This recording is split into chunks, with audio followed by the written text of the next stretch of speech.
हरे कृष्णा। सुखमय संडे सत्संग में सभी का हार्दिक अभिनंदन है। श्री गुरुदेव श्री कृष्ण को याद करते हुए शुरू करते हैं आज का सत्संग। लोहा जब एक बार पारस को छूकर सोना हो जाता है, तब चाहे उसे मिट्टी के भीतर रखो या कूड़े में फेंक दो, वे जहाँ भी रहेगा सोना ही रहेगा, लोहा वापस नहीं बनेगा। इस प्रकार जो ईश्वर का हो चुका है, वह जंगल में रहे या बस्ती में रहे, संसार में रहे या वन में रहे, लेकिन उसे कोई दाग नहीं लगता, क्योंकि वह एक बार ईश्वर का हो गया तो वह ईश्वर का ही रहता है। इसलिए सत्संग कहता है कि सत्य कर्म को अपना नित्य कर्म बना ले तो जीवन में आनंद बढ़ने लगेगा। सत्य कर्म यानी सत्य के रास्ते पर चलकर अपने कर्म को करते रहना, प्रभु का नाम लेते हुए, प्रभु का स्मरण करते हुए अपने हर कर्म को प्रभु की बंदगी बना लेना। यही नित्य कर्म हमारा होना चाहिए कि हम हर कार्य को करते हुए उन्हें याद करें।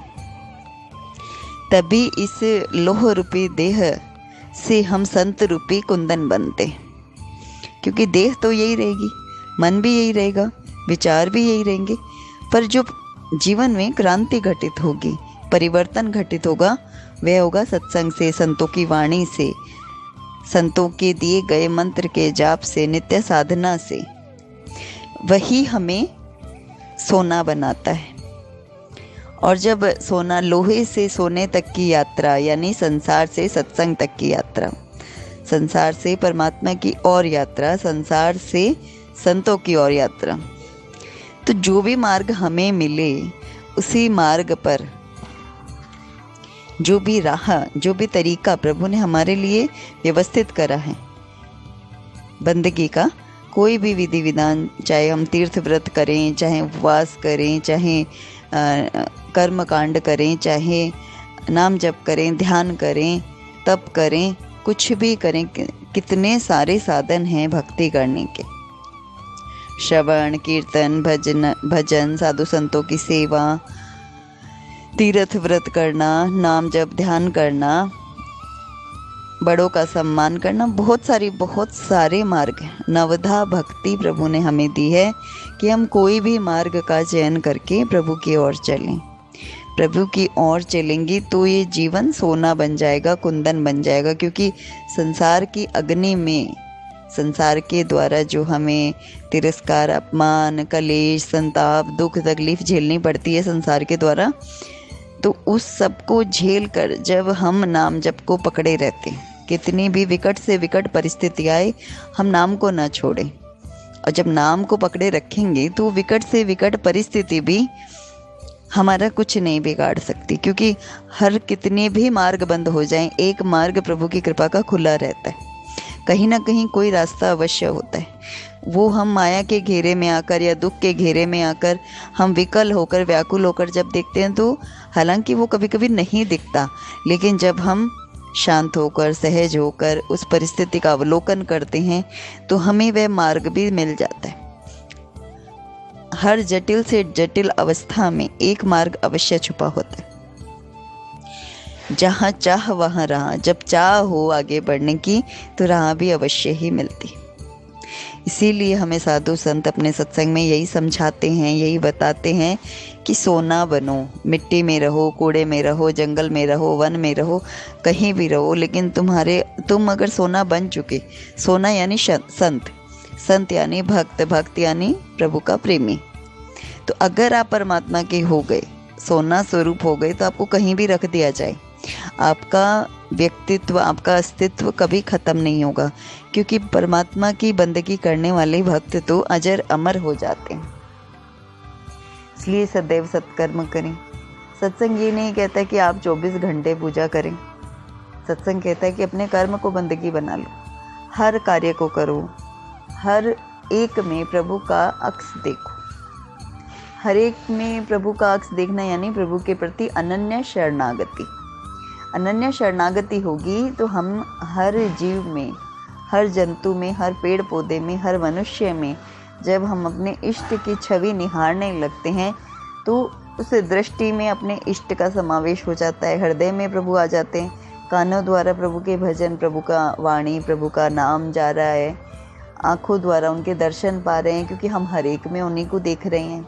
मुख से हम उनका नाम ले रहे हैं। भोजन उनका प्रसाद स्वरूप हमारे भीतर जा रहा है, क्योंकि प्रभु को जो हम भोजन लगाते हैं, भोग लगाते हैं, तो प्रभु तो वो भोजन खाते नहीं, लेकिन जो हमारा भाव है भोजन में, भोजन प्रभु को अर्पण करने का जो भाव है, उसको प्रभु चखते हैं। वो चखते हैं तो वो भोजन प्रसाद बन जाता है। वो प्रसाद बनता है, हम पाते हैं, तो हमारे पेट में, हमारे स्टमक में वो भोजन जाता है। वो हमारे बॉडी को तंदुरुस्त करता है, संतुलन हमारी बॉडी में बना के रखता है। मन में संतुलन भजन बनाता है, पेट में संतुलन भोजन बनाता है। पेट के भोजन से हमारा शरीर हष्ट-पुष्ट रहता है। मन के भजन से हमारी मन शुद्ध रहता है, विकार रही रहता है। इसलिए भगवान के प्रति अनन्य शरणागति हो। शरणागति होगी तो हमें टेंशन्स कम होंगी, परेशानियां कम होंगी, क्योंकि जब हमें चिंताएं घेर लेती है तो हम विकल उठते हैं। विकल हो उठते हैं तो हमें कोई मार्ग नज़र नहीं आते। और जितनी गहराई भक्ति में होगी उतनी अधिक परीक्षा कठिन होगी, क्योंकि जितना विद्यार्थी इंटेलिजेंट होता है उसकी उतनी ही ज़्यादा परीक्षाएं होती हैं, वो उतनी मेहनत वाले उसको एग्ज़ाम देने पड़ते हैं। बच्चों के साथ भी तो यही होता है। बच्चे स्कूल में पढ़ते हैं तो जितना मेहनती और हार्ड वर्किंग और इंटेलिजेंट स्टूडेंट होता है उसकी उतनी ही कठोर परीक्षाएं होती, उतनी ही हार्ड मार्किंग होती है। मतलब उसको टीचर एक तरह से चेक करता है कि ये कितनी मेहनत कर सकता है, और वो इतनी मेहनत करके निकला हुआ बच्चा बहुत आगे जाता है, कैरियर में अपना एक अच्छा मुकाम बनाता है। वैसे ही भक्त का भी ठीक इसी तरह होता है। जितना अंदर से शरणागति है उतनी ही कठिन परीक्षाएं, उतने ही अजीबोगरीब माहौल, प्रतिकूलताएं, अपमान, तिरस्कार और न जाने क्या क्या, सब कुछ उस भक्त की झोली में आ जाता है। संसार से एक तरह से दुख मिलता है, लेकिन भीतर की झोली में, भीतर के हृदय के रूपी पात्र में, वो पात्र इतना तैयार होकर, इतना सुव्यवस्थित, सुंदर, सुदृढ़ पात्र बन जाता है हमारा हृदय, कि जो बाहर की प्रतिकूलता है, बाहर की चोट है, वो हमें विकल नहीं करती। संसार की ठोकर भक्त को ठाकुर से मिला देती। इसलिए जितनी गहराई शरणागति में होती है, वो गहराई हमें अपने परमात्मा के करीब ले जाती है। उनका अनुभव, उनका प्रकट्य हृदय में उनका निवास स्थान जो है, वो हम अपने बंद नेत्रों से उनका दर्शन करके, अपने रोम रोम के कंपन में उनको अनुभव करके, अपने सत्य में, अपनी शालीनता में, अपने शांत स्वभाव में, हर चीज़ में हम अपनी सकारात्मकता में प्रभु को अनुभव करते हैं। सकारात्मकता हो, सत्य हो, सभी में शक्ति का वास होता है। शक्ति यानी ईश्वर, शक्ति यानी माँ जगदम्बे, प्रभु कृष्ण या राधा रानी, कोई भी रूप जो हमें प्रिय है। हम किसी को भी माने, भगवान के बहुत सारे नाम हैं, भगवान की भक्ति के बहुत सारे मार्ग हैं, बहुत सारे साधु संत महात्मा गुरुजन संसार में हैं जो हमें मार्ग दिखाने के लिए रेडी हैं, लेकिन हम उनके गुरुकुल में दाखिल होना ही नहीं चाहते। हम चाहते ही नहीं, हमें संसार की भागदौड़ आपाधापी से फुर्सत ही नहीं मिलती। लेकिन यदि मन को शांत करने की अवस्था का चाह कभी क्रिएट होती है, तो हमारी इच्छा होती है कि हम कभी भजन से जुड़ें, हम सत्संग से जुड़ें। और कैसी भी परिस्थिति हो, जब हारते हैं, टूटते हैं और ऐसी अवस्था बनती है जब हमें कोई मार्ग नहीं दिखता, तो हमें सिर्फ ईश्वर नज़र आते हैं। कैसे न कैसे हम उनसे जुड़ जाते हैं, उनसे हमें प्रेम हो जाता है। महिलाओं को ठाकुर जी से अधिक प्रेम होता है, पुरुषों को राधे रानी से, शिव जी से, हनुमान जी से प्रेम होता है। तो रूप कोई भी हो, हम सभी आत्माएं, नर हो या नारी, स्त्री हो या पुरुष, सभी आत्माएं राधा स्वरूप हैं। और परमपिता परमेश्वर, जगतपति श्री कृष्ण एक वही इस संसार का सत्य है, क्योंकि ये जो सारा सकल सृष्टि उन परमात्मा में ही समाई है। हम उन सिंधु स्वरूप परमात्मा के बिंदु रूप छोटे से कण हैं, उन्हीं में ही समाये हैं। लेकिन माया का घेरा इतना अधिक है कि हम स्वयं का भास कर ही नहीं पाते, बोध नहीं कर पाते हमारा आत्म स्वरूप वास्तव में क्या है, हम क्या हैं, हम कौन हैं, हम किसके हैं, हम किस लिए इस पृथ्वी पर आए, ये जानना ही हम चाहते ही नहीं। हमें बस संसार ने जो नाम दिया, हमें संसार ने जो परिवार दिया, हमें जो व्यवस्थाएं दी, हम उसी में उलझे रहते।